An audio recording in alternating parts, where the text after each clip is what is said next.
Hi guys, welcome two माय channel. आप सभी का मेरे चैनल में स्वागत है। आज मैं आप सभी के लिए बहुत ही प्यारा विवाह का राज झूमर जो लेकर आई हूँ, जो कि बहुत ही प्यारा है। सुनिए, आप सभी और पसंद आए तो प्लीज़ लाइक शेयर कमेंट करिएगा। अगर पहली बार सुन रहे हैं तो चलिए सुनाती हूँ, एंजॉय करिए और कमेंट करके बताइएगा कैसा लगा आप सभी को ये गीत।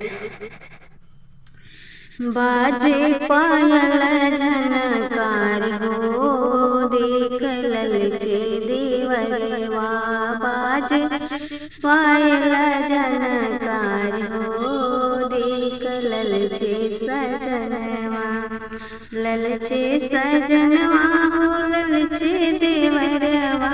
बाजे पायल झनकार हो, देख ललचे देवरवा। आँखों में गजरा, बालों में गजरा। आँखों में गजरा, बालों में गजरा। ललिया करेला बवाल हो, देख ललचे देवरवा। उठ ललिया करेला बवाल हो, देख ललचे सजनवा। बाज पायल झनकार हो, देख ललचे देवरवा। ललचे देवरवा हो, ललचे सजनवा। बाजे पायल झनकार हो, देख ललचे देवरवा।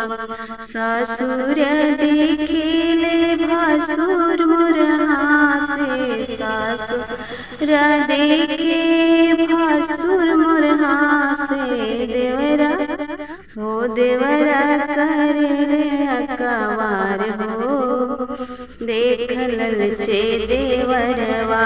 ससुर देखेले भसुर मोर हासे। देवरा भरेले अकवार हो, देख ललचे देवरवा। पायल बाजे पायल झनकार हो, देख ललचे देवरवा। हाथों में कंगना, कलैया में चूड़ी। हाथों में कंगना, कलैया में चूड़ी। मेहंदी करेला बवाल हो, देख ललचे देवरवा। मेहंदी करेला बवाल हो, देख ललचे सजनवा। बाजे पायल झनकार हो, देख ललचे देवरवा।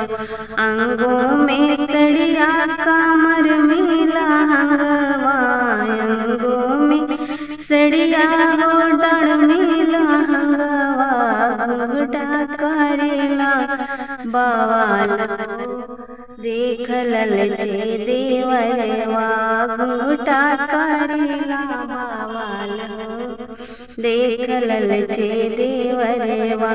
पैरों में पायल, अंगूठी में पैरों में पायल, अंगूरी में बिछिया। पैरों में पायल, अंगूरी में बिछिया। घुंघरा करेला बवाल हो, देख ललचे सजनवा। घुंघरा करेला बवाल हो, देख ललचे देवरवा। बाजे पायल झनकार हो, देख ललचे देवरवा। बाजे पायल